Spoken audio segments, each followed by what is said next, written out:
नमो संस्कृताय। अस्यां कक्षायां भवतां सर्वेषां सर्वासां स्वागतम्।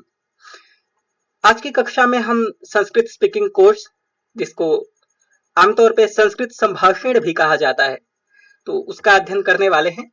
संस्कृत स्पीकिंग कोर्स के अंतर्गत आपको संस्कृत बोलना सिखाया जाएगा कि संस्कृत में सेंटेंसेस कैसे बनाते हैं और कहीं भी आप अपने आप को रिप्रेजेंट कैसे करते हैं।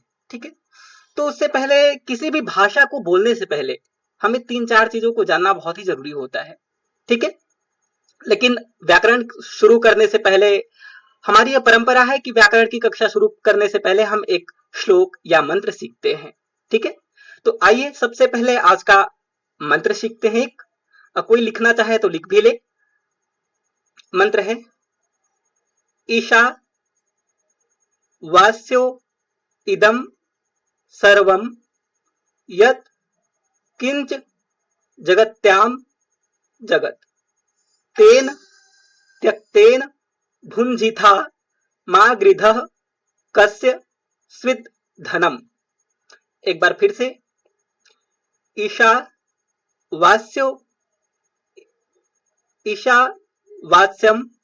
इदम सर्वम यत् किंच जगत्याम जगत तेन त्यक्तेन भुंजिथा मा गृधः कस्य स्विद् धनम। इसको अब एक लयात्मक संगीत के तौर पे उच्चारण करते हैं। ईशावास्यमिदं सर्वं यत्किंच जगत्यां जगत् तेन त्यक्तेन भुंजिथा मा गृधः कस्य स्विद् धनम। एक बार फिर से, ईशावास्यमिदं सर्वं यत्किंच जगत्यां जगत् तेन त्यक्तेन भुंजिथा मा गृधः कस्य स्विद् धनम।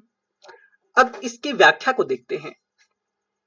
तो मैं सबसे पहले बता दूं, यह मंत्र ईशावास्योपनिषद से लिया गया है और ईशावास्योपनिषद में 18 मंत्रों का समावेश है, यानी 18 मंत्र संकलित हैं।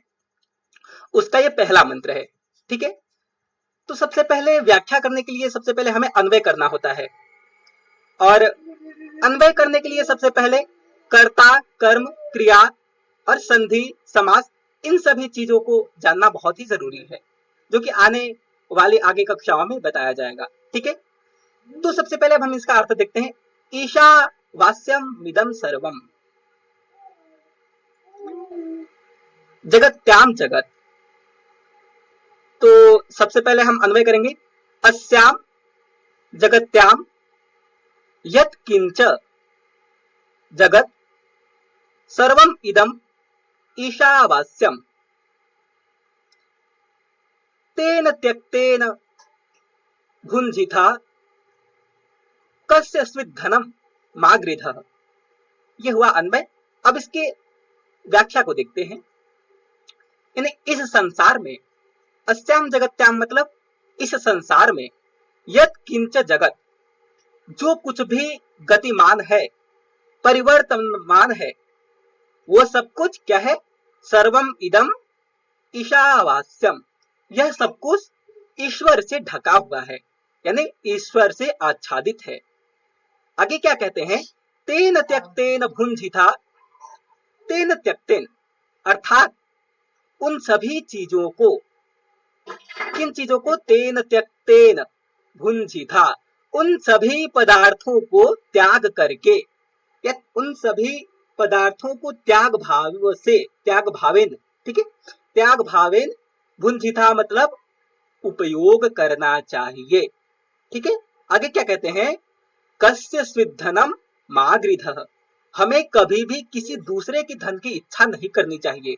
अर्थात हमें किसी भी दूसरे के धन की लालच, लोभ नहीं करनी चाहिए। ये ऋषि इस मंत्र में बता रहे हैं। क्या बता रहे हैं? कि इस संसार में जो कुछ भी परिवर्तनमान है, जो कुछ भी गतिशील है, वो सब कुछ ईश्वर से आच्छादित है। ठीक है, अर्थात ईश्वर से ढका हुआ है, और ईश्वर के द्वारा दिए गए पदार्थों का हमें त्याग भावना से उपभोग करना चाहिए। त्याग भावना मतलब कि इतना भी हम ये ना करें कि उसको एकदम त्याग ही दे, उसको उपयोग ही ना करें। उपयोग करें, लेकिन सब चीज को मद्देनजर रखते हुए, अर्थात जितनी आवश्यकता है उतने ही उपयोग करें। शांत रहो, ठीक है। और आगे कहते हैं कि कस्य स्वित धनम मा गृध, अर्थात किसी दूसरे की धन की इच्छा नहीं करनी चाहिए। हमारे पास जितना धन है उतना ही हमें उपयोग करना चाहिए, ठीक है। तो ये था श्लोक। अब बात करते हैं कि किसी भी भाषा को बोलने के लिए हमें 3-4 चीजों को जानना बहुत ही जरूरी होता है। आमतौर पे लोग बताते हैं कि पुरुष, वचन, विभक्ति, लकार, इन सभी चीजों को तो आमतौर पे बताया जाता है, लेकिन कुछ और चीजें भी होती हैं, जैसे उपसर्ग, निपात, प्रत्यय, आख्यायिका, ठीक है। तो इन सभी चीजों को आपने सुना होगा, ये जो सभी नाम है, और नहीं भी सुना होगा तो मैं बताता हूं, ठीक है। तो सबसे पहले पुरुष 3 होते हैं, प्रथम पुरुष, मध्यम पुरुष और उत्तम पुरुष। उसके बाद लकार 10 होते हैं, लेकिन अभी फिलहाल मैं आपको 5 बताऊंगा। लट लकार, लोट लकार, लंग लकार, विधिलिंग लकार और लिट लकार। और 5 होते हैं जैसे लेट लकार, लिट लकार, लुंग लकार और लिंग लकार, ठीक है। और एक लकार होता है मेरे ख्याल से लेट लकार, जो कि छंद विषय में प्रयोग किया जाता है, अर्थात वेदों में, ठीक है। शांत रहो यार, ठीक है। अब बात करते हैं उपसर्ग, प्रत्यय, निपात और आख्यायिका के विषय में। तो सबसे पहले देखते हैं उपसर्ग क्या होता है। किसी को पता है उपसर्ग क्या होता है? yes, जी, क्या होते हैं संस्कृत में?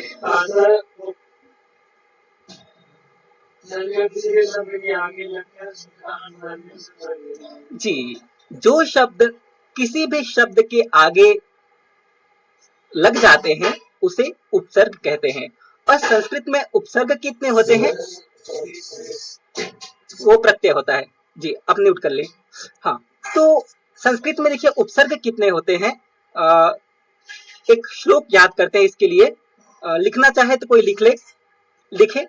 प्रपराप समन्वय निर्दुर्भिः व्यधि सुदति निप्रति पर्यपय उपआंग इति विंशति रेश सखे उपसर्ग गण कविभिः कथितः, ठीक है। तो इस श्लोक को हम एक बार संगीतमय तरीके से गाते हैं। प्रपराप समन्वय निर्दुर्भिः व्यधि सुदति निप्रतिपर्यपयः उपआनिति विंशतिरेष सखे उपसर्ग गणः कविभिः कथितः। अर्थात संस्कृत में आमतौर पर 20 उपसर्ग माने जाते हैं, ठीक है। उन सभी उपसर्गों को इस श्लोक में समावेशित किया गया है। श्लोक क्या है? प्रपराप समन्वय निर्दुर्भिः व्यधि सुदति निप्रतिपर्यपयः उपआनिति विंशतिरेष सखे उपसर्ग गणः कविभिः कथितः। देखिए, अब इसको हम देखते हैं।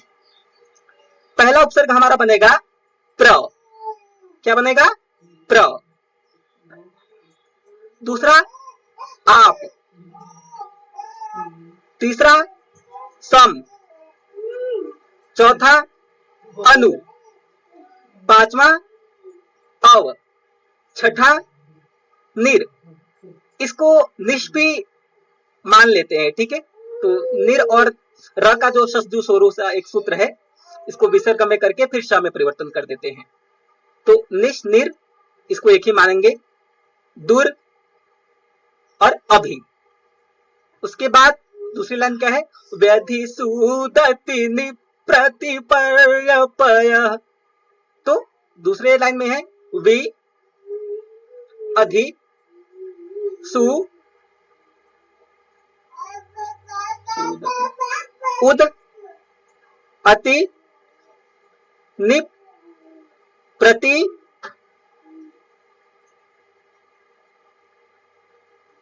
परि अपि। फिर उप और आंग, इन सभी चीजों को क्या कहते हैं कि उप आंग के बाद इति, ये सभी जो शब्द हैं उप आंग इति विंशति, यानी ये सभी शब्द कितने 20 और उप आंग इति विंशति रेश सखे, यानी हे सखी या मित्र को बोलते हैं सखा, ठीक है संस्कृत में। तो इसके माध्यम से बताया जाता है कि हे सखी संस्कृत में 20 उपसर्गों का समावेश है। वो कौन से है? प्रपराप समन्भवनिर्तुरभिः व्यधिसूदति निप्रतिपर्यपयः उप आंगिति विंशतिरेस सखे उपसर्ग गणः कविभिः कथितः। तो ये सभी जितने भी नाम बताए मैंने, इनको कवियों के द्वारा क्या कहा गया है? उपसर्ग। ठीक है, तो ये श्लोक आपको समझ में आया अच्छे से?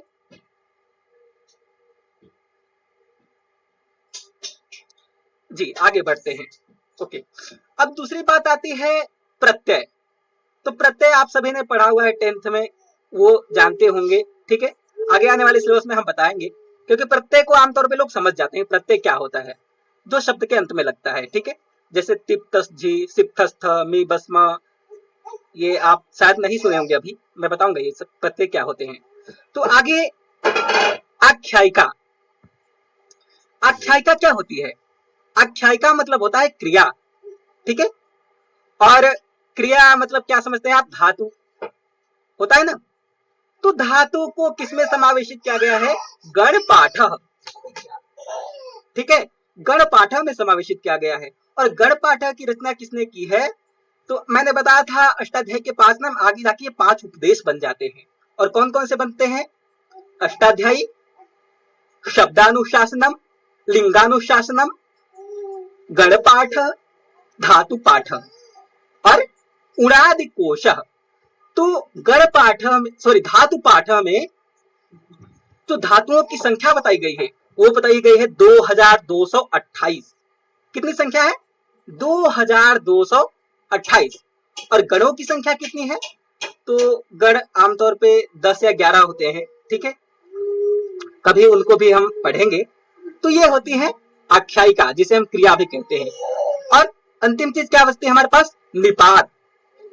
तो निपात का मतलब होता है अव्यय। ठीक है, अव्यय क्या? न व्यय अव्यय न तत्पुरुष। ठीक है, तो जिसको हम खर्च नहीं करते कभी भी, वो क्या होता है? उसे हम अव्यय कहते हैं। ठीक है, तो अव्यय जैसे, और देखिए अव्यय की एक बात और है कि कभी भी रूप नहीं चलता अव्यय शब्दों का। जैसे यत्र, तत्र, यदा, कदा, यथा, तथा, ये जो सारे शब्द है ना, एव, कुत्र, कुतः, कतमः, तो ये सभी जो शब्द हैं ये अव्यय शब्दों के अंतर्गत आते हैं। ठीक है, तो ये हमने सीखा उपसर्ग, प्रत्यय को हमने छोड़ दिया है अभी, निपात और आख्यायिका। तो अब आते हैं हम संस्कृत स्पीकिंग कोर्स के ऊपर। तो पहला पार्ट मैं फिर से रिवीजन करा रहा हूं, क्योंकि बहुत ही कम लोगों ने असाइनमेंट दिया था और आज कुछ नए लोग भी जुड़े हैं, तो उनको भी अच्छे से समझ में आ जाए। ठीक है, तो शुरू करें फिर। जी आवाज जा रही है? जी ओके। तो मैं आपको 25 शब्द बताऊंगा और उन्हीं शब्दों पर आधारित मैं आपको आज संस्कृत बोलना सिखाऊंगा, वाक्य बनाना बताऊंगा। ठीक है, और हो सकता है कि यहीं से आपको होमवर्क भी मिल जाए जितना आज मैं पढ़ा रहा हूं। तो सबसे पहला शब्द है हमारे पास सह। सह मतलब वह, तो वे दोनों, ते वे सब, भवान ये पुल्लिंग शब्द है, इसका मतलब होता है आप। भवती ये स्त्रीलिंग शब्द है, इसका मतलब होता है आप। ठीक है, तो देखिए संस्कृत एक ऐसी भाषा है जिसमें आप शब्द के लिए स्त्रीलिंग और पुल्लिंग के लिए अलग अलग शब्दों का प्रयोग किया गया है। ठीक है, अलग अलग शब्दों का प्रयोजन है। अब राम, राम मतलब राम होता है। ईश्वर, ईश्वर या फिर स्वामी। ठीक है, स्वामी के लिए भी ईश्वर का प्रयोग करते हैं। बालकः बालक, मनुष्य मनुष्य, नरः मनुष्य, ग्रामः गांव, नृपः राजा, विद्यालय विद्यालय, ठीक है, विद्यालय होगा, विसर्ग में भूल गया। उसके बाद ये जो 13 थे ये हमने सीखे संज्ञा और सर्वनाम शब्द। ठीक है, अब बात करते हैं क्रिया के विषय में। भू होना, पढ़ पढ़ना, लिख लिखना, हंस हंसना। ये देखिए अभी जो शब्द मैं बता रहा हूं भू, पढ़, लिख, हंस, ये अभी प्रयोग करने योग्य नहीं है क्योंकि इनमें अभी प्रत्यय नहीं लगाया गया है। ठीक है, गम जाना, आगम आना, तो ये सभी शब्द क्या थे, क्रिया थे। अब बात करते हैं अव्यय। तो अत्र यहां, इह यहां, यत्र जहां, तत्र वहां, और कुत्र कहां, क्व कहां, ये सारे अव्यय थे। अब कुछ रूप देख लेते हैं कि कैसे चलता है किनका रूप। ठीक है, तो देखिए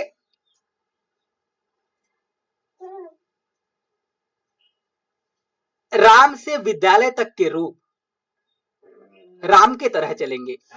ठीक है, जैसे रामः रामौ रामा, इसी प्रकार विद्यालयः विद्यालयो विद्यालया। ठीक है, और भवती से आगत, आगच्छति, आगम एक शब्द था तो इसमें हम प्रत्यय लगा देते हैं तिप प्रत्यय, तिप प्रत्यय, तो आगच्छति बनता है।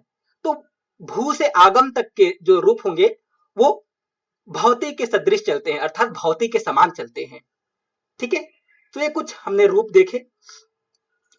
अब हम इनको शब्दों में प्रयोग करते हैं, जो भी शब्द बताए हैं। ठीक है, तो मैं कुछ वाक्य बता रहा हूं, जैसे रूप देख लीजिए, रामः रामौ रामा। अब देखिए रूप याद करने के लिए लोग क्या करते हैं, पूरे पूरे रूप रटते हैं। ठीक है, तो हमें क्या करना है, पूरे पूरे रूप नहीं याद करने हैं, सिर्फ और सिर्फ हमें चिन्हों को याद करना है। जैसे रामः रामौ रामा, ये एक विभक्ति का रूप है, प्रथम विभक्ति। ठीक है, तो इसको हमें याद करना है अह औ आ। ठीक है, इसी प्रकार रामम रामौ और रामान, तो अम औ आन, ये संक्षिप्त रूप लगाकर आप बहुत सारे रूप बना सकते हैं। विद्यालय, बालक और नृपः, ऐसे जो सारे शब्द थे इन सभी संक्षिप्त चिन्हों को लगाकर आप आसानी से बना सकते हैं लट लकार में। ठीक है, तो अभी हम लट लकार सीख रहे हैं, और लट लकार क्या होता है, वर्तमाने लट, अर्थात वर्तमान में लट लकार होता है। ठीक है, और लट लकार के रूप कैसे चलते हैं, भवती भवतः भवंती, भवसी भवथ भवत। ठीक है, भवामि भवाव भवामः, तो ये प्रथम पुरुष भवती भवतः भवंती, संक्षिप्त चिन्ह इसका क्या होगा, तीतः अंति, मध्यम भवसी भवथ भवत, सी थ थ, इसका संक्षिप्त चिन्ह होगा जो हमें याद रखना है, और उत्तम पुरुष में भवामि भवाव भवाम, आमि आव आव आम, सॉरी। तो देखिए अब इसमें प्रत्यय भी लगे हैं, क्या प्रत्यय लगे हैं, तिप तस झी। ठीक है, और सिप थस थ, मी बस म, मी बस मस। ठीक है, ये प्रत्यय हैं।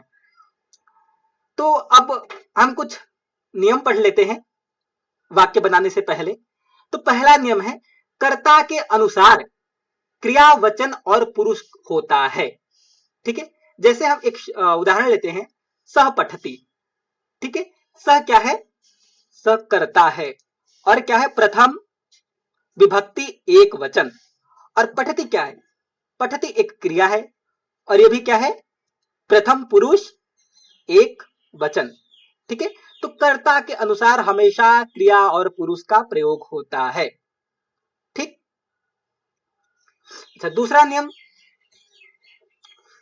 नियम कहता है कि भवत, अर्थात भवान जो शब्द है उसका जो मूल शब्द होता है वो है भवत, और इसका मतलब होता है आप। तो आप शब्द के साथ हमेशा प्रथम विभक्ति का प्रयोग होता है, प्रथम पुरुष का प्रयोग होता है। ठीक है, सॉरी, आप शब्द के साथ हमेशा प्रथम पुरुष का प्रयोग होता है, जैसे भवान किम करोति, या फिर भवत्यो किम कुरुतः। ठीक है, तो ऐसे। अब नियम तीसरा क्या कहता है, तीनों लिंगों में धातुओं का रूप समान होता है। अब देखिए शब्द रूप तो आपने चलाए हैं पुल्लिंग, स्त्रीलिंग, नपुंसकलिंग में। क्या धातु के भी लिंग होते हैं? तो जी बिल्कुल नहीं होते। ठीक है, इसलिए धातु के जो रूप होते हैं वो तीनों लिंगों में समान होते हैं, चाहे वो पुल्लिंग हो या फिर स्त्रीलिंग हो या फिर नपुंसकलिंग हो। तो हमेशा धातु के रूप समान होते हैं, ये किसी लिंग का अनुसार नहीं चलते। ठीक है, और चौथा नियम क्या होता है? कर्ता में प्रथमा और कर्म में द्वितीय होती है। देखिए आपने कारक पढ़े होंगे, कर्ता कर्म च करणम, ऐसा नहीं, कर्ता कर्म करणम च, ऐसा था कुछ श्लोक 6 में है। और उसके बाद संप्रदान, अपादान, अधिकरण, संबंध को कारक के तौर पे नहीं माना जाता। जी जी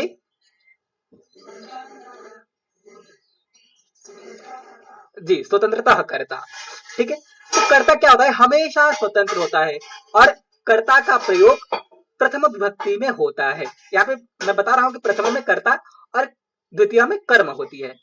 अगला जो 5वां नियम है वो कहता है अपदम न प्रयुज्यत, अर्थात बिना प्रत्यय लगाए हमें किसी भी शब्दों का प्रयोग नहीं करना चाहिए, अन्यथा वो क्या होते हैं? अशुद्ध होते हैं। ठीक है, तो इसलिए हमें किसी भी शब्द को प्रयोग करने से पहले प्रत्यय लगाना अनिवार्य हो जाता है।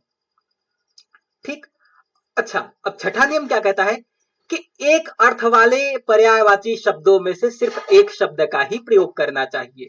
ठीक है, जैसे कोई हम एक आर्टिकल लिख रहे हैं, ठीक, या कोई लेटर लिख रहे हैं, उसमें हम क्या करते हैं कि यार आगे दूसरा शब्द आ गया है एक ही अर्थ का और पीछे दूसरे शब्द को प्रयोग कर देते हैं, तो ऐसा नहीं करना चाहिए।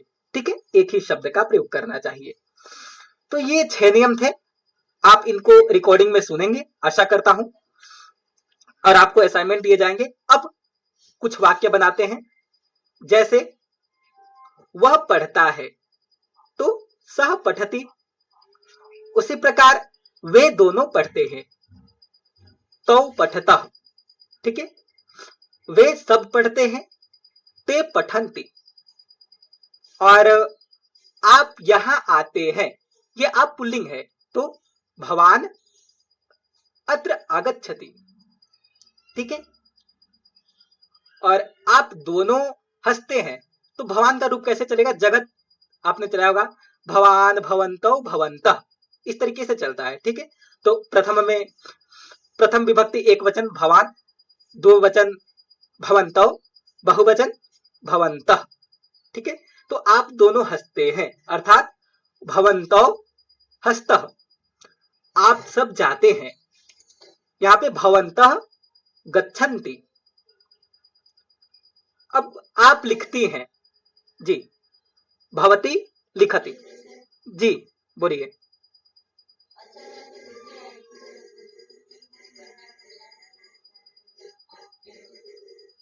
ओके, तो भवती लिखती, वहां क्या हो रहा है? अब देखिए, क्या के लिए शब्द नहीं बताया है मैंने, तो मैं बता देता हूं। क्या के लिए हम किम का प्रयोग करते हैं, तो वहां क्या हो रहा है? अर्थात तत्र किम भवती, अर्थात वहां क्या हो रहा है। इसी प्रकार अब मैं आपको कुछ वाक्य देता हूं, कुछ बोलता हूं सेंटेंस, जिसको आपको संस्कृत में ट्रांसलेट करना है, और मैं सत्यम सर से दरख्वास्त करूंगा कि सर आप एक एक का नाम ले, जिसका नाम लिया जाए वही बताएगा। ठीक है, कोई और नहीं बताएगा।